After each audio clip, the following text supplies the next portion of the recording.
Hello. Oh, okay. We're live. That went faster than I thought. Or we live. I'm live. We're live. I don't know. Maybe you guys are here already. Hello, everyone, and welcome to the This Is Not Therapy Hour. I'm Brandon Tessers. I'm a licensed therapist, but this is not therapy for so many, many reasons. What this is just kind of an open conversation, Q&A, chat. I almost think of it as a way to kind of do open office hours um, where we can just talk about whatever things people are interested in talking about. Really our intention here is to be as helpful as we can be to as many people as we can be helpful to as many, be as helpful as we can be for as many people. I'm not saying that correctly, but oh well, whatever. I had food poisoning last night and was up quite a bit of the night, so I'm a little bit struggling today, so bear with me. I'm feeling better now, so yeah, this is just a conversation. And those of you who are here watching, I appreciate you being here. Those of you who are here in the chat and contribute, I appreciate you as well, because this is all shaped, as all conversations are, by every participant. So I'm imagining who might be watching and what you might want to hear or be able to benefit from, and I'm doing my best. And if you are comfortable and would like to hop into chat and say things, ask questions, respond, contribute, that's even more helpful because I can see more and don't have to imagine quite as much. And it's me solo again today. This has not always been the case, but it's been the case a few times recently, and hopefully not too much longer, because I always like talking with people much better than talking by myself. And of course, I know I'm not by myself. I'm here with you guys. But we usually pick a topic to start talking about, just so that when people do join, it's not as imposing or intimidating to kind of jump in and share some things. Not just me sitting here silently staring at the screen until somebody asks something. And I didn't pick a topic in advance today. Like I mentioned, I'm kind of struggling a little bit today, partly because of being up half the night with food poisoning, but also partly because, this is the situation that we're all in. So maybe that's where we'll start talking, because until and unless somebody says something, I don't have a better idea. This is hard, this whole thing. And I know that I'm probably the first person to ever tell you that. No, obviously this is hard. We're all struggling. But this particular few weeks, the timing of the most recent spike, at least in the United States, which is where I'm based, and how that coincides with breaks from school and the Christmas holidays, which most people in the States celebrate, adults being vaccinated, even kids over 5 having access to the vaccine at this point. It's, I think, easy for people to forget about the people who are not vaccinated, especially because, okay, here's a good thing for us to talk about. Competition. Human beings, I know it's a kind of a popular thought that, we're all just savage beasts, tamed by civilization, but waiting to. It's really not the case. Human beings, our species, is incredibly cooperative and biddable as a species. It's one of the things that makes us who we are.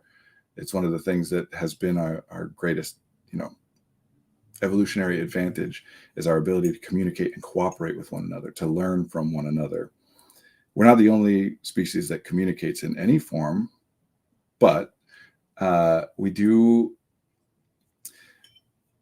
When we humans observe something happening to another human, if we have reference points to understand what that thing is that's happening, our brains struggle not to react as though it's happening to us. When you see somebody doing cringy, embarrassing humor, you will often cringe and be embarrassed. And some people are affected by these things more generally than other people. But really more, it's about, some people are affected by particular things more than other people, and other things less than other people, generally speaking. We do not do well with watching other human beings be harmed. It doesn't feel good. And we really don't do well with watching other human beings be harmed and having any suspicion or idea or thought that we might be contributing to that harm. Now, I know that that doesn't line up with the things that we do in practice, and there are reasons for that, and we can talk about those things, but primarily it's this. in order to get people to be willing to harm other people, you have to do a lot of training with them. And we can start at the furthest extreme and talk about things like the military, where there is a lot of, you can pretty much call it brainwashing if you like, but just very, very intense training to get people's brains to work differently in a way that is accepting of committing violence against people. And even then, it harms the people who commit the violence, right? And this isn't about who's a victim and this is just looking at the reality of what happens. Because the response to that, in our culture at least, has been that we have kind of a general competition training program that we start putting kids through when they're babies. And typically speaking, again, all these are, broad sweeping statements, but typically speaking, that's more true of young boys than of young girls, but true of everyone. And it's really not about, the idea that might come to you first is like, oh, those parents who, the kids are bullies and their parents are saying, oh, you got to win at all costs and, blah, blah, blah. The villains from 1980s kind of movies, right? But think about, what do we tell people to do in response to bullies? What's the most common message, right? Is still hit them back. Stand up for yourself. Don't let them walk all over you. Don't cede the space. Don't cede the room. You got to fight back. So whether or not you think you're the good guy, you're the bad guy, it takes a lot of training for us to be able to compete with each other. And this all started because I was about to say something political, and I'll get back to it. I'm not dodging it. I just want to lay what it brought up in my mind, put that out there. This is a lot of why we get stuck in binaries. Because the truth is that nothing is binary. If you ask any expert in any field that to you seems like there's some binary, this or that state, and only one of those two from the outside, you ask anybody who looks at it, studies it closely, and they'll tell you, no, that's actually not the case. Even things like death, even things like binary code, which is not something I understand very well, but I have asked people who do, and they'll say, no, it's not quite that simple. But there's a reason that we get stuck in these binaries, and it has to do with competition. That developmentally speaking, we've talked a lot in the past about the fact that the brain is a cognitive miser, that it doesn't spend resources without having a reason to do so. And the fewest resources that you can spend, that the brain can spend on something, is to be completely unaware of that thing, have no interaction with that thing or awareness that it exists, right?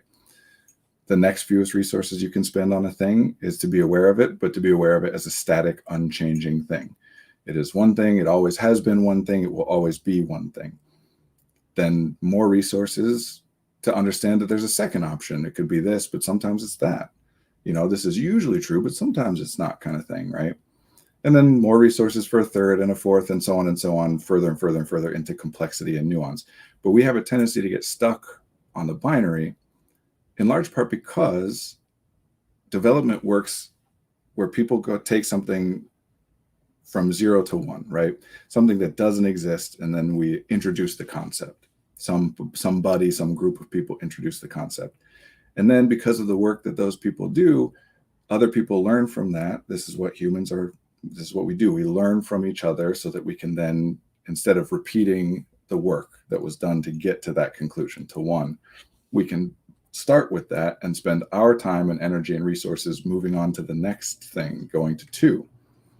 Well, the problem there is that getting to 2 in whatever thing we're talking about right now, let's say, I don't know, what's a good example of something like this? I don't know, nothing's popping in my head. My brain is not functioning at its full capacity today after the night I had last night. Well, parenting. Let's talk about parenting, right? That parents caring for and protecting and raising children is something that humans have done for a long, long, long time. It's part of how we work. And of course, and obviously, there are many, many exceptions to this. But generally speaking, as a species, we have a long and very vulnerable childhood. We are not ready as a species, an individual member of our species is not ready to care for themselves for quite a long time. And there's reasons for that I think are interesting, but are really outside my field. So I don't want to give my simplified understanding of it. But what happens is the more that your parents do for you, the safer you are, the more resources you are provided, the more opportunities you're given, the better that child can do, right? In terms of whatever thing it is that they're identifying as what would be successful for them. And that varies from person to person. But just know that whenever we're talking about success, when I use the word success, I'm talking about usually a person's own definition of success, what they are attempting to accomplish. Although sometimes I'm talking about it in terms of what culturally is generally considered to be success, which in ours is a lot about career and finances, but also about happiness and health and other things as well. But then that child learns, right? Instead of having what their parents did was starting with whatever their parents gave them and work their entire life to get it better, to change things, to change themselves and the way they parent and to change the world and give everything to their kids. You know, we're assuming some good parents here who are doing all this. They took things, what they did for their children is so much better than what their parents did for them, right? And then their kids grow up and they do the same thing. Well, what happens is as something gets improved upon, it is an indictment of what came before. Even if that's not the intention, it's saying, yeah, what you did was great. Now let's make it even better. Well, that also means that what you did was great, but flawed, but limited, but problematic in some way. And now we're doing it better. And it's hard for humans not to take that as an insult, especially when it is true that, okay, well, I've spent my entire life improving on what I was given to give you something better. And now you're telling me that what I've done isn't good enough, kind of thing. And obviously there are better ways and worse ways to go about having these conversations. But as a general thing, it's a pretty predictable pattern that each generation thinks that the previous generation is flawed, and each generation thinks that the next generation is ungrateful or, self-righteous or some version of that. Well, so we get stuck in the binary because somebody develops it to 1, somebody else develops it to 2. But to go to 3 requires that you acknowledge that 2 is limited and flawed and imperfect. That no matter how useful, how valid, how helpful it is, that it can be improved upon. But if some people are still at 1 and saying, hey, all you people at 2, you're jerks and you're wrong, and how dare you say that what we're doing isn't enough? Well, then if the people at 2 say, you know what we're doing is also flawed and wrong and limited, then the people at 1 can use that and say, well, see, even those people say that.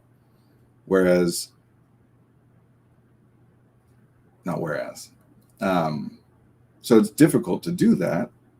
And, this came up in my mind earlier in this is not therapy hour, talking about not politics. What I was going to say when I stopped and went on this not tangent, but going into a deeper dive on competition and how we're trained to be competitive and how harmful it is for us, because it is, just so that and I don't mean violence is a form of competition, and its most extreme form, but it's not all that competition is. Even the way that we structure our school systems, that grades are intended to be somehow a marker of an individual and their, success, competence, achievements, whatever you want to call it, as opposed to of the system's ability to teach and train people. Because then college is a competitive process, college admissions. Even though there are many, many, many open enrollment schools in this country, many of them are not. And whether or not you're going to end up going to Harvard or some, University of Michigan or whatever, you're still subsumed in that idea that you need to do well because you need to have good grades. Finish the statement. I need to work hard so that I can get good grades so that I can what? And everybody's going to finish that statement with so that I can get into a good college so I can get a good job.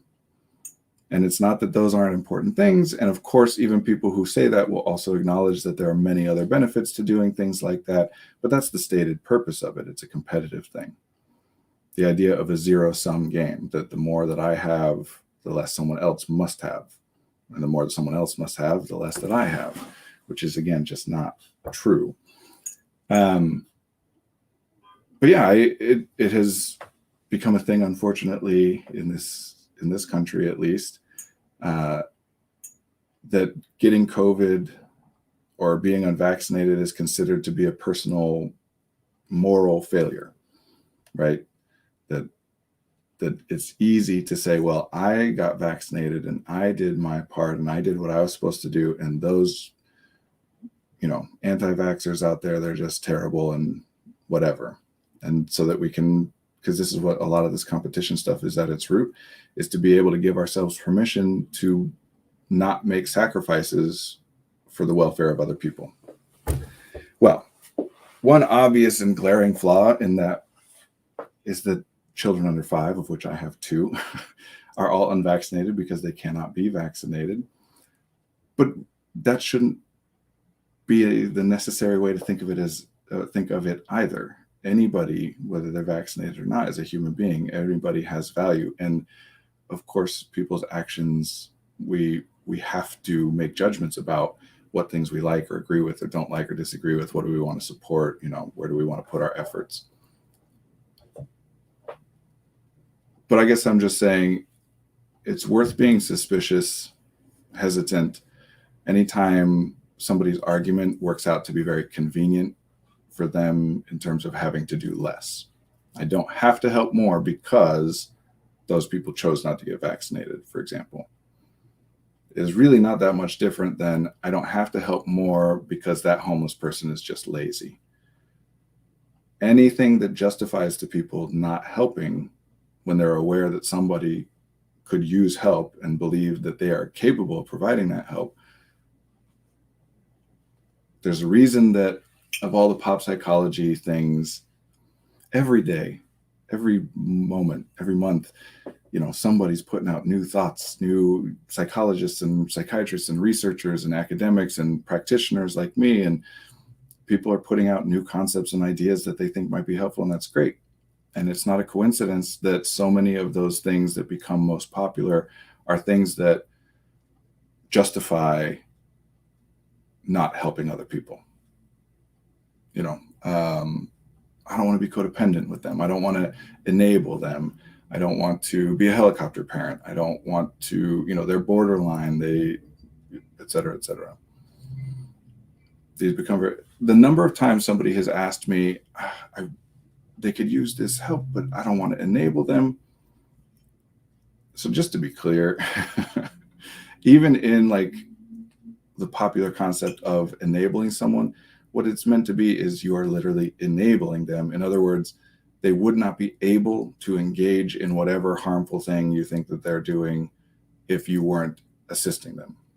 They go from not able to do the thing to able to do the thing because of what you're doing. So in the case of like a drug user, for example, you're giving them money to buy drugs that they couldn't otherwise buy. That's enabling. Being nice to somebody who is doing stuff that you don't think is good is not enabling. If you know somebody who is a drug user or who is doing anything that you find to be harmful, valid or not, it's not a judgment of whether your opinion about other people's behaviors being harmful. If there's somebody that is doing something that you think is harmful, you don't have to be mean to that person in order to avoid enabling them. You can still be nice and helpful to people. That's just a philosophy that is common, but not super helpful and not really founded in how we work and who we are. In other words, why would we need to work so hard to come up with these arguments, these lines of reasoning to justify not making sacrifices to help other people if we didn't have some intrinsic reason to be considering that we should be helping other people? We have to talk ourselves out of it because the default response for humans is to see suffering, see pain. I'll put it this way. Those of you who've been here a lot before know that I like to define words and be very clear and specific about how I'm using things. To me, responsibility, I define it in this way. I am aware of a problem and I believe that there's something that I could do, that I'm able to do that would help with the problem. If that's true, if you're aware of a problem and if you believe that there's something you can do to help with the problem, you now feel responsibility. You'll feel good if you do the thing. You'll feel bad if you don't. Doesn't matter if it's your responsibility in terms of what your role is or what other people's expectations, or whether it's fair to expect, or whether none of that matters. It doesn't even matter if you're correct. If you think you can help with a problem, even if you're incorrect, even if you did try and do whatever thing you thought you could do and it didn't end up working, doesn't matter. You still have that sense of responsibility, because that is how we are wired. We see problems. It's what our minds are designed for. We see problems and we solve them. And really, yes, we prioritize, talk all the time here about things like fundamental attribution error and availability bias and all this kind of stuff, where yes, we prioritize ourselves, of course, and then we prioritize the people who are closest to us, the people with whom we interact the most and who have the biggest impact on us and on whom we have the biggest impact. But it's everybody. Yeah, we prioritize, but there's not an easy, natural way to have someone be at less than zero, right? If you're saying that my desire to help somebody with something that they're struggling with is on a scale of 1 to 100, then yeah, me and the people I'm closest with are going to be up at that 100 or close to it, but everybody's going to be above zero. There's no negative there. Now we can do that, we can get there, and people do, but that's what all that training is. A massive part of what we call, for example, toxic masculinity, but also capitalism and patriarchy, all these systemic things, a massive part of it is really about training people to be willing to do harm. The number of people who, for example, will tease other people just to make it a smaller thing. That's not a small thing, but smaller than, war, where we used an example before. Oftentimes don't like it, don't want to do it, don't feel good about it, but do it anyway because of, we call it peer pressure, right? We convince people that in order to help themselves and the people they care most about, they have to harm other people. That's the only way we get people willing to do it. There's a reason that no matter what form of competition you are talking about, whether it's sports or, getting the best parking spot when you're in a giant parking lot, which I have not been in quite some time, there's a reason that we rely so much on that rhetoric of us and them, do it for your team, for your brothers, for your family, for, you got to step up and protect. You can't be a coward. Other people are going to fight your battles for you, et cetera, et cetera. Because that's really the only way we can get people to be willing to do it, is to say it helps the people you care about more if you harm the people you care about less. This is an awful, long roundabout to go on, just because I started with that binary thing, and it's a lot. It's tiring. Honestly, I tell people who work here at Effective Artistry, because when we train, and we do a lot of training, I believe a lot in, I believe that that's important, that there are, I won't go off on that whole thing. But we do a lot of training, and I tell people, look, when you start to develop a certain way of looking at things, of understanding things, sometimes that enables you to see things or think of things differently than you did before. And sometimes you're not going to like that, because it makes it harder. It's a lot easier to say, no, those people that I disagree with what they're doing, that I don't like what they're doing, they're dumb, they're stupid, they're bad, they're evil, something like that. It's a lot easier than to say, no, they have their reasons too, and I can disagree with it, and I can do whatever I can do to, make it so that the impact that they have is as little as possible, or whatever. But if we can tie this into a lot of what we talk about, generally speaking, a lot of what we're talking about, we can call hyper individualism. The idea that you, the individual, the person, is what matters the most, right? And I don't mean that in terms of selfishness or self-centeredness. I mean it in terms of causality. That if good things happen to you, it's mostly because of you and who you are and what you've done. And if bad things happen to you, it's mostly because anything that happens to you, anything you think, feel, or do, is mostly about you, who you are, how you work, whatever, whether it's organic, whether it's learned, tons of different theories, but mostly still falls under the umbrella of it's about you, the individual. And that's really just not true and very harmful, because when people fail, when they try to do something, when they want to do something and then they fail, that feels bad. Of course it does. That's what it means to want something, is that getting it feels good and not doing it, not getting it feels bad. And so then we do what our brains do, which is, okay, identify the problem. We failed at this thing. Okay, look for the solution. Well, if you are looking through the lens of hyperindividualism, the solution lies in the realm of I must something, something, something. I have to think differently, act differently, feel differently. I have to develop some skill. I have to change something. And there's reason for that, because we have the most control, not perfect control, but we have the most control and impact over ourselves, more so over ourselves than on anything else. So it is reasonable and helpful to look in terms of what can I do? What is something that I can attempt to control or change or impact? But we get that confused with the idea that that's all that there is, as opposed to the truth, that anything you do, anything you feel, anything you think is the result of an interaction between you, the individual, and the context that you're in. That if somebody else was in the same context, yeah, they would behave differently or think or feel differently. And we can say that to ourselves. Oh, somebody else would succeed at this thing. It's just because I'm insert X thing here that I'm struggling.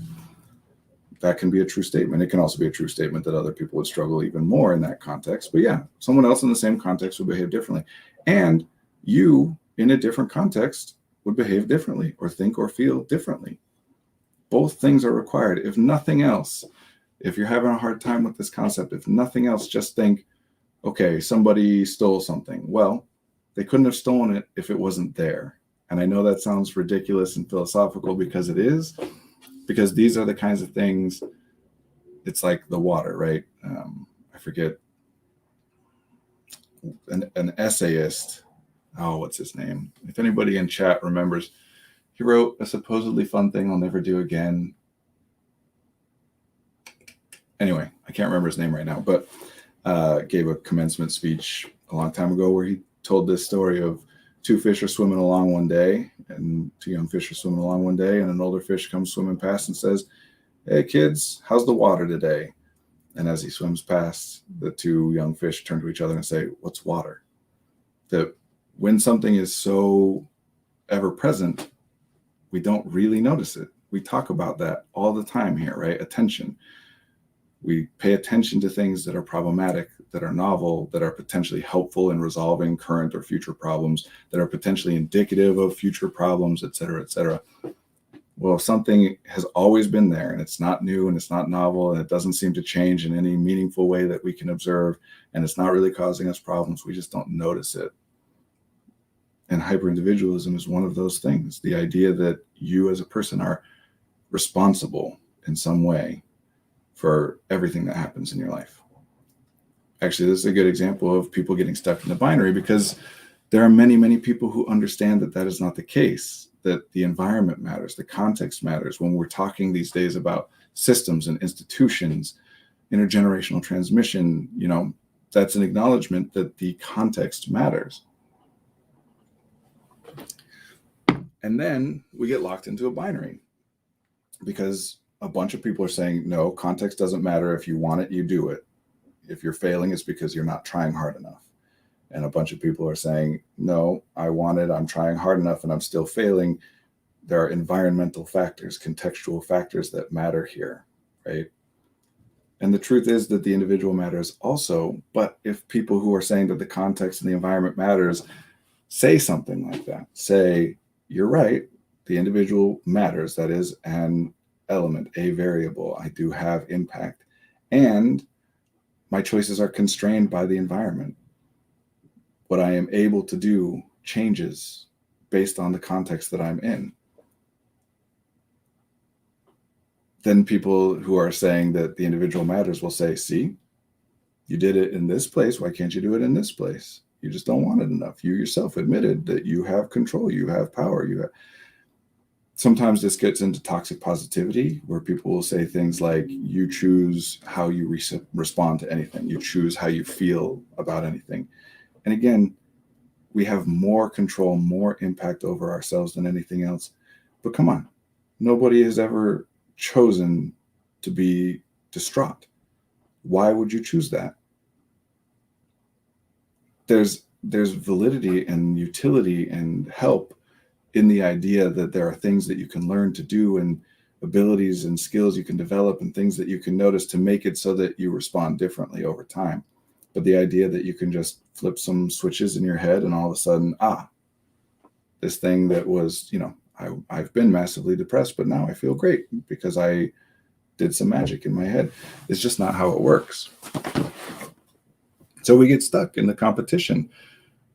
All of these things, every construct, every, methodology, every exercise, every idea that we as humans develop that kind of propagates, it has utility and it's limited. And we have to let go of this idea that in order for something to be helpful, it must be perfect. That if somebody points out the limitations, the gaps in something that is helpful to me, that I have to respond by defending the thing that is helpful to me and saying, no, it is not limited. No, it does not have gaps. Of course it does. Everything does. It doesn't need to be flawless to be useful. It is helpful to say, this is helpful and it's limited.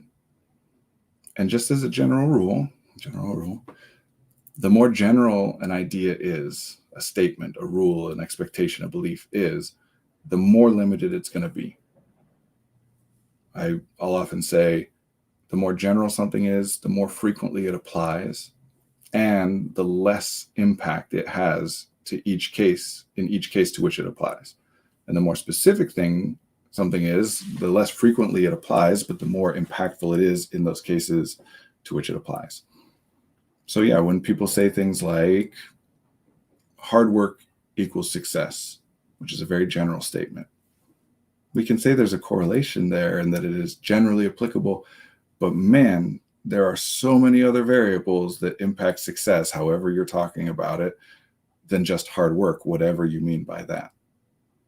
And obviously I have a hard time, simplifying. I have a bias here. I like complexity. I like nuance, and there's problems with that. It's hard to disseminate things if you can't make them simple. So we have to do it.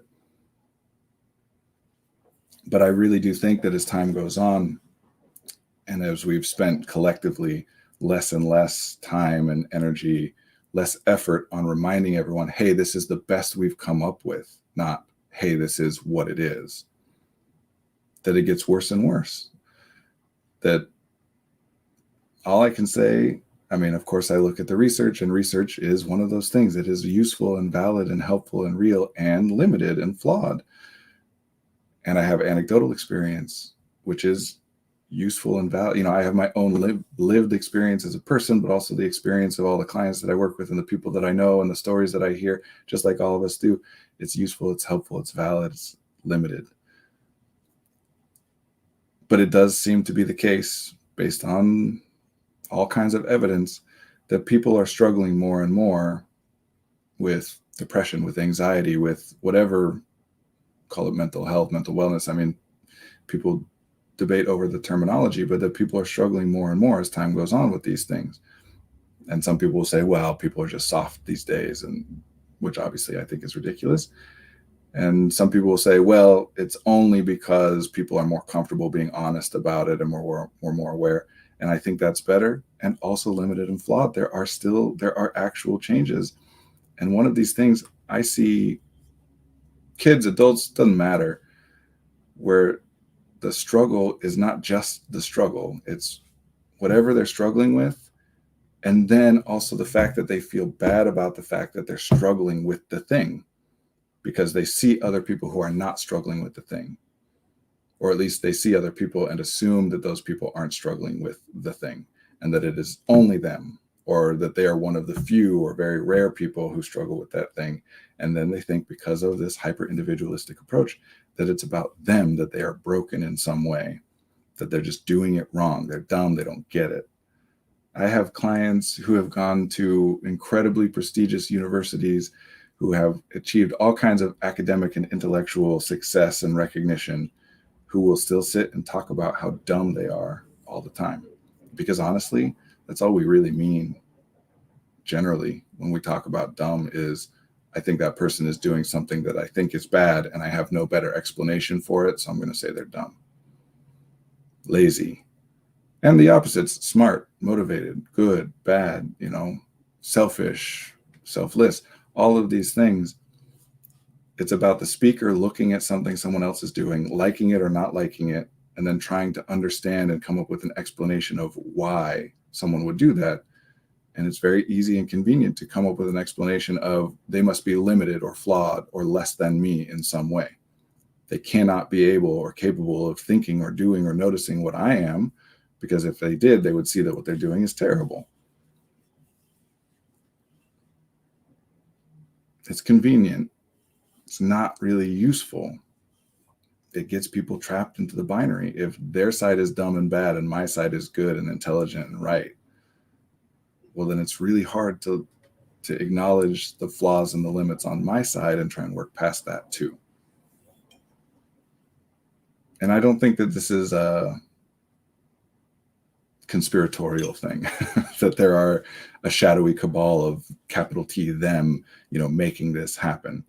I think certainly people have done things throughout history and currently that utilize this and that build on this and reinforce this. But I think it's kind of what happens when people try to scale. We're only capable of noticing so much. That's the entire premise here, right? We have finite resources. And we did not evolve. Humans did not evolve in a situation where we were paying attention to billions of other people, because A, billions of other people didn't exist. And B, the people that our evolutionary ancestors were exposed to was a very small portion of whatever people did exist. Our brains are built, our communication system are built. We mostly evolved and adapted in a situation in which you would have to care about several dozen people over the course of your entire life. So when you become aware of billions of people, you can't do that. You have to reduce that. Even though I know that 8 billion plus people exist in this world, I know nothing about the vast majority of them. But then we can categorize and group them together and say, okay, well, these people live in this area, or these people believe this thing. And so I can condense information and I can stereotype and, right, that no, I don't know each of those individuals, but I know that group generally is like this kind of a thing. And again, useful and limited. It's not possible to pay close enough attention to every person in the world to understand them as an individual, to know them. It's not possible even to do it to one other person. It's not even really possible to do it with yourself. We're all going to try our entire lives and we'll learn and grow and whatever, but to actually be able to fully comprehend, it's just not how it works. We have to simplify. That's where I see people get stuck and want to help, is this idea that because you're not perfect, you're bad or wrong somehow. That yes, we all simplify other people because we literally have to. It's not an option not to. It's not an ethical or a moral thing. But we can do that knowing what we're doing. Generally speaking, a lot of this stuff, the difference from one individual to the next is not in whether we do it or not, but in how aware of the fact that we do it we are. Communication is a very common example here, especially in neurodiversity, or people who use the term neurodivergent, that when people will separate into groups of neurodivergent and neurotypical, oftentimes that's done in part to facilitate a conversation about what those neurotypicals are like, what those neurotypicals experience, as opposed to us neurodivergent people, which already you can see some of the problems there. But one of the things that will often be complained about is, how do neurotypicals just understand all these social rules, these unwritten things, and they just know exactly what everybody means and how to respond appropriately when I just don't get it. It seems more complicated. I don't understand. That's not what's happening. It's just some people are more aware of the fact that they might be misinterpreting somebody else. There are people who interpret communication the way they interpret it. And then even if the original speaker or, communicator says, oh, no, actually, that's not what I meant, that their response will be like, no, I know what you said. Don't try to lie or backtrack now or whatever. That they're just unequivocally certain that the way they interpreted it was the correct and only correct way to interpret it.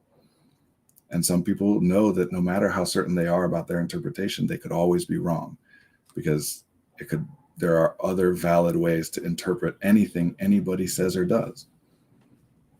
So no, it's not that there are people that are magically out there never ever misunderstand what somebody else is doing, or, that they'd never mistakenly respond to a social situation differently than was expected, but some people are more aware of that and some people are less aware of that. That's one specific example, but it's generally true about a lot of things. And remember that every resource you spend on a thing is a resource that you can't spend on any other thing than that thing. It's a concept called opportunity cost. Every hour you spend building a shed in your backyard is an hour that you didn't spend watching a show or learning to play piano or whatever other things. So to me, the most useful way to approach all of these things is we cannot know one way or the other what I'm about to say. I'm just saying what I think is the most useful way to go about things. I think of it as we all have the same capacity, the same resources. We just spend them differently. That other people who are doing things that I disagree with, it's not that they have globally fewer, they just can't notice things the way that I can, or can't think of things the way that I can. It's that they're paying attention to other things than what I'm paying attention to. And like I said, we can't know that. How would we measure, whether everybody has the same or different capacities for perception and cognition and whatever? Obviously, people try. We've spent a lot of time and effort collectively trying to do that. And most people would say that it does vary, that some people are smarter, some people are more perceptive, etc. I just don't find that to be as useful of a way to approach it as the idea that we all are relatively equivalent and we just spend those resources in different ways. That gives me a lot more to do than to just assume that somebody is incapable of a thing, is to say, no, they're just spending their resources differently.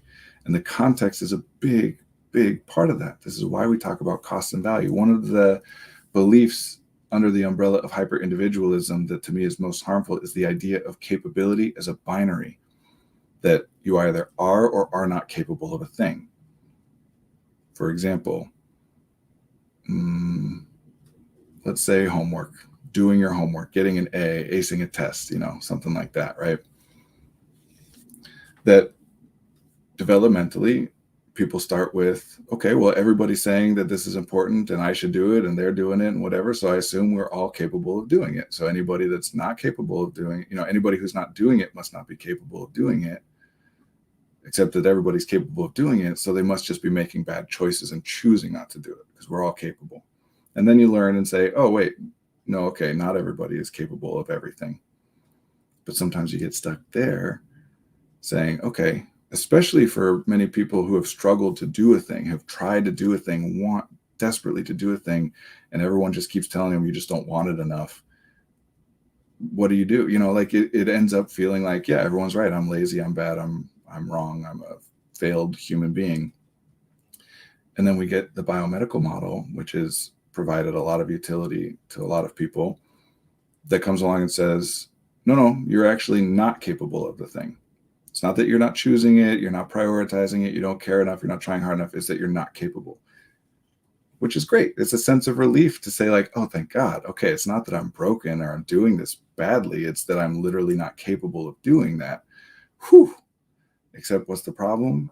That's still hyper-individualism. It's still you are deficient.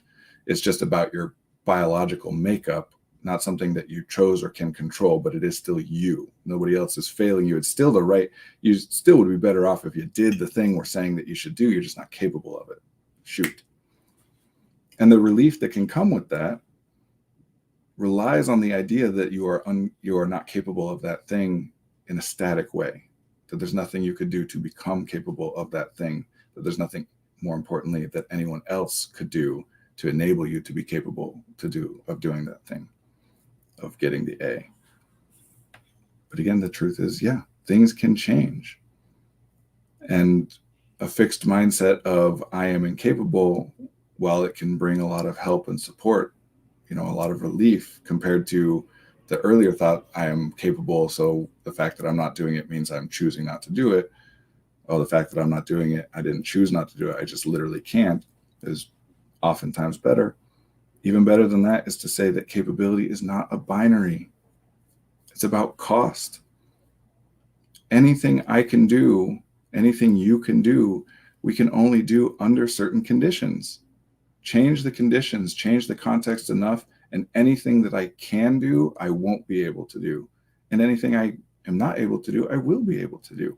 Literally, as ridiculous as it sounds, anything that any human and individual human is capable of accomplishing, achieving, whatever, any human is capable of doing that, accomplishing that, given the right circumstances. Because if nothing else, at the very least, it's always theoretically possible that they could get the initial person to do it on their behalf, right? If humanity collectively is capable of a thing, humans as individuals theoretically are capable of it through connecting with the rest of humanity and getting the support and resources that they need in order to be able to do the thing. It's not capability. It's not I can and I can't. It is cost. What will it cost me to do it under these circumstances? What will it cost me to do it under these different circumstances? And some of those circumstances, by the way, yes, are developing skills. We can learn how to play the piano, and we can become capable of playing something on the piano that we can't currently play because of the practice that we've done. But even that still requires that I had access to a piano all that time, and the energy and the resources and the support from other people teaching me how to do it, et cetera, et cetera, et cetera. So yeah, there are things we can change.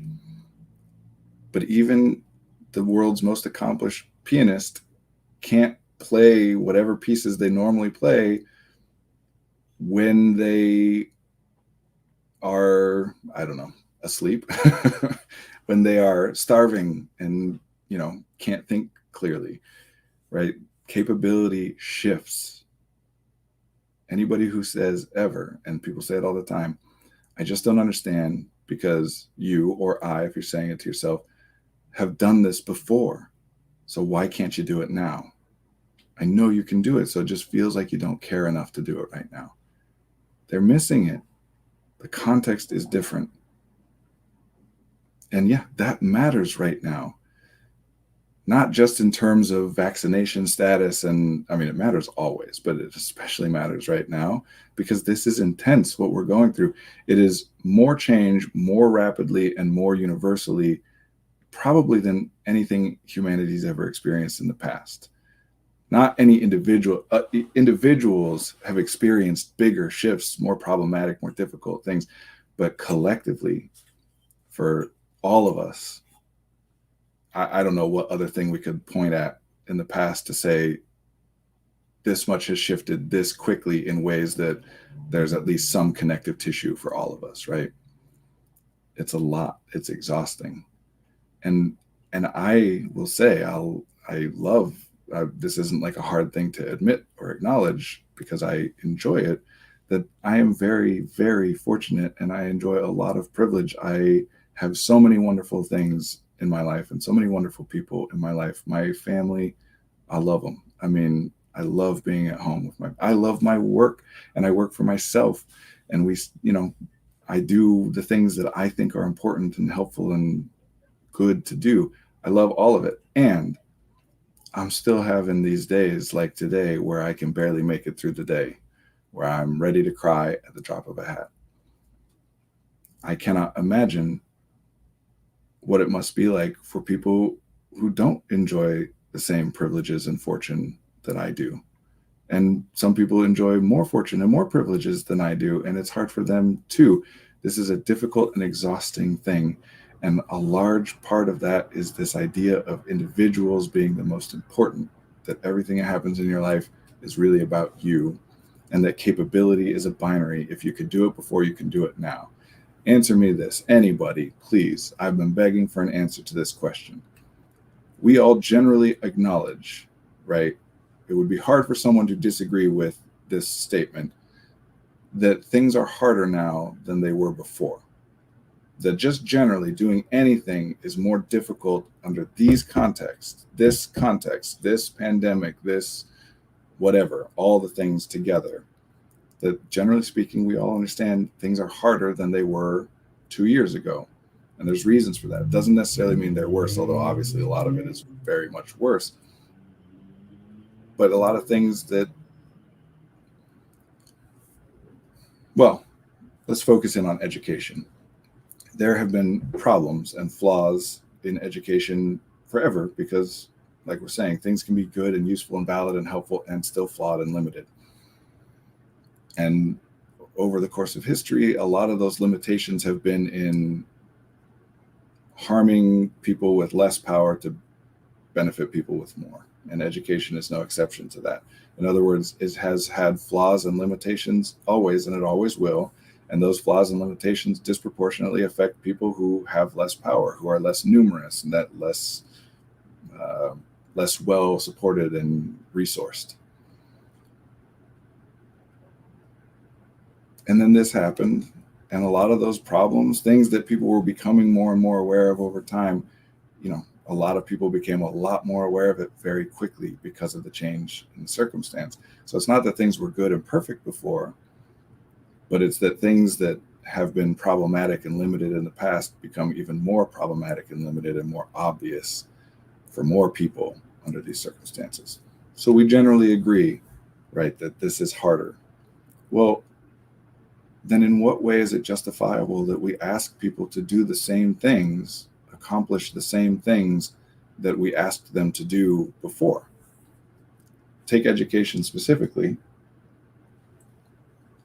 but the workplace is very much like this. The educational system and the workplace, I don't even know what term to use for generally the way that occupation and work and labor and whatever happens have a lot in common. It's just one's for kids and one's for adults primarily, right?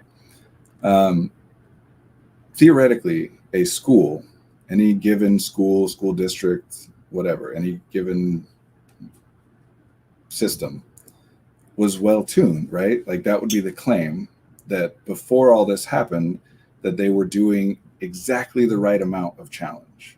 Call it, in education especially, we talk a lot about the zone of proximal development, that if things are, this is way oversimplified, but to keep it fast, if things are too easy, you don't grow. If things are too hard, you don't grow, right? That we need to make it just the right level of challenge. And obviously, again, a bunch of limitations. But if that's the argument that people would make, that what we are asking children to do, yes, it's difficult, but that's how they learn. We're being very careful and specific, and we're doing evidence-based practices to make sure that we're giving them enough challenge, but not too much, just the right.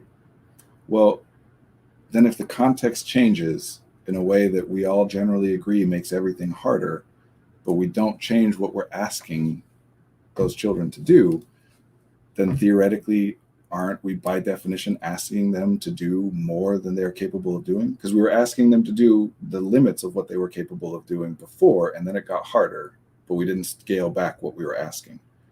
In fact, in a lot of cases, we scaled it up. We're asking for even more. Think about your workplace. Have they scaled back what they're asking of you? Have they scaled up the resources and the support and the compensation that they're giving you under these more difficult circumstances? Or are they expecting you to do everything that you did before for the exact same reward, with the exact same support as before, and just kind of suck up the fact that everything is harder now and it's on you as an individual to navigate that? Context changes, and it changes what anything costs for any person in tiny, granular, specific ways that change moment to moment, in huge, broad, sweeping ways that take time and affect many people, things change, and what something costs you changes.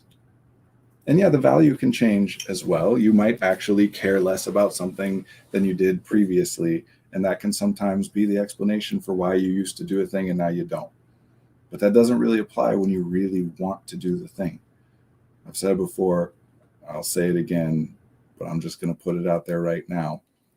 The way that we talk about things here, cost and value. We have finite resources. The amount of those resources that you will need to expend in order to accomplish a thing, that's the cost.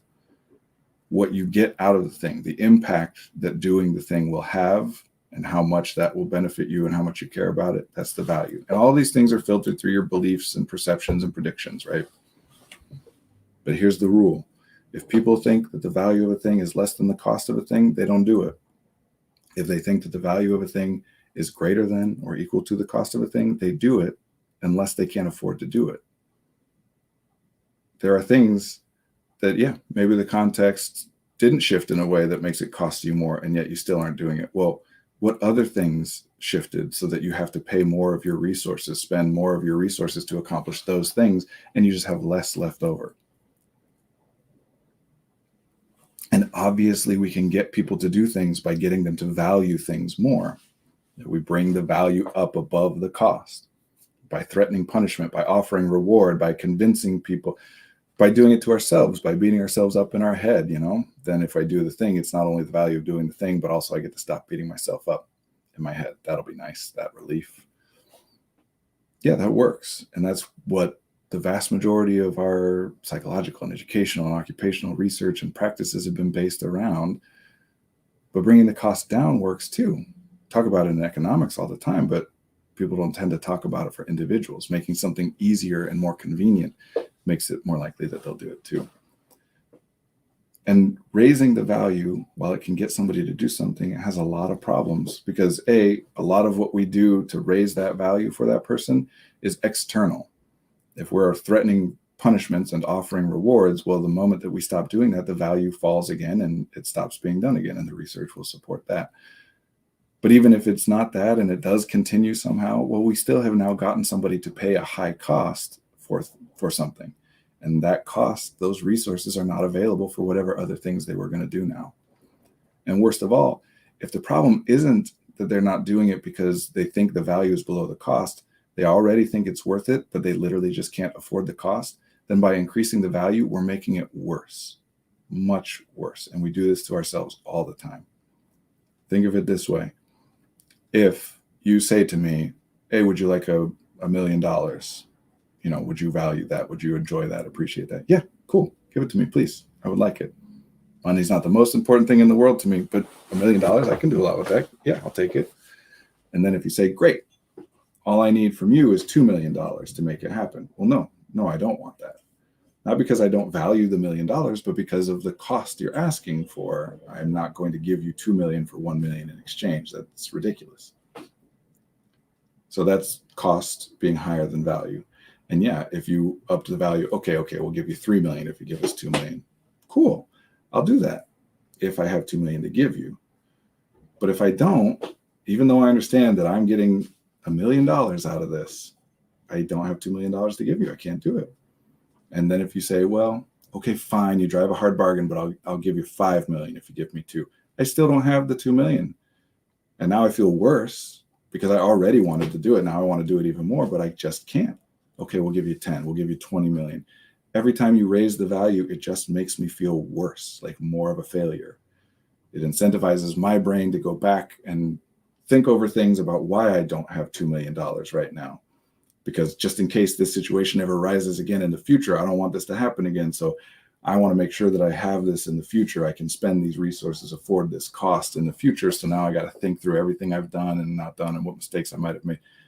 And I will just blame myself and be self-recriminating. I'm not saying don't modify the value. I'm just saying there's two sides to this equation. Capability is not a binary. None of this is. Individuals, who you are matters. Of course it does. We are different from each other. And the context matters. Anything you've ever done, you couldn't have done if the context was different. And anything you've ever been unable to do, you could have done if the context was different. I know this is all high philosophy stuff, not super practical applications, but I don't know. It just felt important to me today. I guess I'm in a weird place. I'm going to log off now. Thank you all for being here. I appreciate you. Please come back, give questions, chat. We're here every week, even on days where I'm up half the night with food poisoning. I still make sure to be here because it is important to me that there is a space for people to come and talk and potentially get helpful answers on things, or at least hopefully get helpful answers on things that are free and open and anyone can join and anonymous. And, I make sure that it happens. So I'll be here, and you guys, please come back. Let's do this together. Let's, be community. And it's not unidirectional or hierarchical. It's not me disseminating helpful knowledge. It's me sharing what I've got and hopefully getting what I can out of my interactions with all of you here as well. Not hopefully, I will. That's just how it works. So I don't know, maybe calling it community is a little grandiose, but I don't know. I don't know how else you call it. People interacting in this way. I'll be here next week. I'll see anybody here who wants to be here with me. Thank you all, and be well.